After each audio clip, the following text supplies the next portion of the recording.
Welcome to this short little recording on how to collect data and look at the graph and a couple other little things for our solubility lab. So up at the top here, I'm looking at the lab on the right-hand side. Up at the top, it says we're going to be using Gizmos to collect data for the lab. That would be the link to get into the Gizmos program right there. You'll need your username and password, so if you don't have it, you've forgotten, just let me know and I could grab it for you. Right underneath that, we have our pre-lab, which is a fill in the blank on vocabulary this time around. So you want to fill in those. Underneath that, we have the hypotheses. There are two of them, so make sure you're filling in the blank for both. And then underneath that, we have our data that we're collecting. So in this program, this is not the same program I traditionally use in order to do this lab. And they only have two compounds available to us in the program. And so I've already filled in the data table in the white area with the three other compounds that I'd like us to compare. And so all you have to do is do the last two compounds, sodium chloride and potassium nitrate. And so the goal is to see how many grams of those compounds you could dissolve in water, make a solution at 5 degrees, 20 degrees, 60 degrees, and 95 degrees Celsius. And so I'm going to go over into the Gizmos program, and I'm going to do this first one here, sodium chloride at 5 degrees Celsius. So I'm going to flip over to the left-hand side of the screen, and this is me in my Gizmos program. Yours will look a little bit different when you first go in. But you're looking for this solubility and temperature gizmo. That's the one you want to click on, and then launch the gizmo. All right, so when you're first in there, it's going to take you to this description tab. What I would do is flip over to the bar chart tab, because what we're going to have to do is stop as soon as we see some compound collect at the bottom of our container. And when it first happens, it's going to be hard to see, but you'll see it on the bar chart before you see it in the container. And so as soon as you see some compounds start to form at the bottom of your container, you know you've gone slightly too far. You may want to take note of that mass and then reset and start over and see if you could get it right before you hit having some collect in the bottom or just slightly collect in the bottom. And then you know you have a soluble solution. And so anyway, I'm going to go over here to the left-hand side and choose sodium chloride. I'm going to put my temperature down to 5 degrees, so you could use the slider bar or you could type in that box there to get a temperature. And we have 100 milliliters of water, which we want to leave there. So I'm going to hit OK. And so now I want to start putting in my sodium chloride. So maybe the first time I'll hit the 20 grams. So you have a choice. You could do 1 gram, 5, 10, or 20 at a time. And so maybe the first time around, because I have no idea how much I'm going to be able to get in there, maybe I'll just hit the 20 gram button and see what happens. And so you could see at 20 grams, I was able to dissolve all of it. I could see this blue bar or greenish blue bar going up that I've added that amount. It's showing me at the bottom here that I've added 20 grams, and so far nothing collected at the bottom. So maybe I'll click the 20 again. And you could see here at 40 grams, I've already accumulated some compound at the bottom of the container. So I've gone a little bit too far. So I'm going to go ahead and reset and know that it has to be below 40 grams. So I'm going to reset this time, and I'm going to again have 5 degrees sodium chloride, so I'm okay there. I'm going to hit OK. I'm going to start with the 20 grams because I know that was okay. And then maybe I'll go to 5 this time. So at 5 grams, I still didn't catch anything there. I know it has to be below 40. Maybe I'll try one more 5. Still nothing. So maybe at this point, because I know it has to be below 40 grams, because at 40 grams I start to collect something at the bottom, maybe at this point I'll start using the 1 gram. So I'm going to add 1 gram and just go slow until I see something start to collect at the bottom on my chart. And so there we are. So at 38 grams, I could see I started to collect some compound at the bottom. So either at this point, I would probably do 37 grams. So right before I hit 38, there was nothing, most likely. And now that I hit 38 grams, that I have collected something. So my guess is 37 is probably a good number. But if you want to, you could try one more time. So now I know 37 is the number I'm looking for. So let's do one more time and just make sure. So we have 20, we have 30, we have 5, right? So you could do it really quick now because you know what number you're looking for. And then maybe one more. So 36, still nothing. 37, still nothing. So probably 37. I'm going to hit the 38 one more time, and that's when I start to see some. Yep.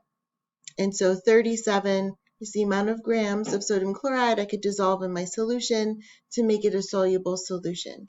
Anything beyond that, it starts to collect in the bottom, right? No more can be dissolved in the water at this temperature. So I'm going to go over to my chart, and I'm going to put in 37 for the grams.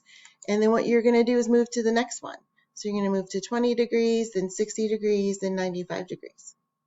And then once you're done with all of those temperatures, you're going to do the same thing for potassium nitrate. All right.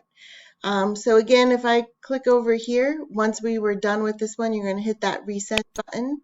And now for sodium chloride, my next temperature is 20 degrees.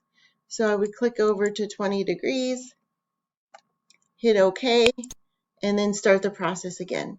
When you're done with sodium chloride, then you would click over to the potassium nitrate and do all of those temperatures. Alrighty, so once you've completed your data table, you have all the information in there. I'm going to make this bigger now because we're done with the gizmos. What we want to do is create a solubility chart. We want to create a graph. And so what you want to do, because this Word program is already organized or set up so that you could quickly make a graph right here in the Word document. So what you want to do is scroll down to the solubility chart, and right now it's blank. So this is our solubility chart. You're going to right click on it, and you're going to go down to Edit Data, or find something very similar. I found that maybe different versions of Word may have a slightly different drop down, but you're looking for something about editing the data. It may be labeled slightly different. You want to edit data. And for me, my Excel chart comes up already. And so in previous Word programs, I had to click Edit Data and then Edit Data in Excel. And so maybe if you have an older version of Word, you may have to do that. For me, this time now, as soon as I hit Edit Data, my Excel popped up. So I didn't have to do that next step or be specific about Excel. You may have to. And so now that I have my Excel pop up, I'm going to go up here to my data chart and start filling in. Let's see if I can scooch this over. Good, I could. I'm going to start filling in all the numbers that I have in my data chart. So for instance, I have sodium or ammonium chloride here first. So I have 32.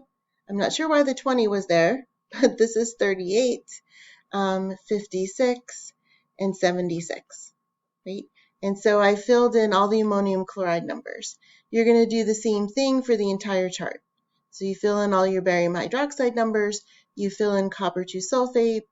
Oh, this one I have to, did it change it for me? No, it did not. So these were the compounds from last time I used this lab, but they are not the ones in Gizmo, so I'll switch those. So sodium chloride and potassium nitrate.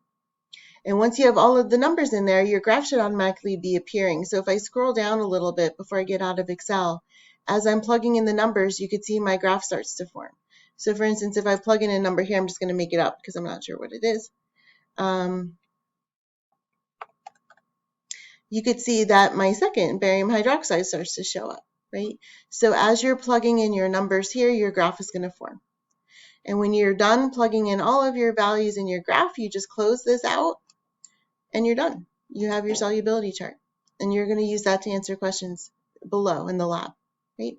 So again, to review that one more time, or let's say you have to revise the data you have in your chart, you're just going to scroll down to the chart itself, right click on it, go to Edit Data. And again, you may have to go to Edit Data in Excel. It depends on the program. For me, it just took me right in. You're going to plug in all the numbers from your data table. Again, you have to scroll up. You're going to plug in all of these numbers into your chart here in Excel. And then when you're done, just click out of it. And you should have your graph.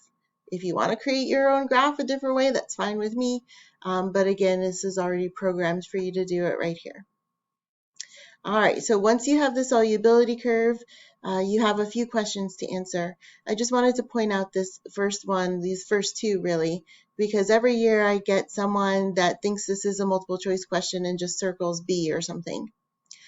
So what you want to do here, there should be an answer for each of these. So you want to look at your graph and figure out which compound is the most soluble at 0, at 20, at 60, at 100.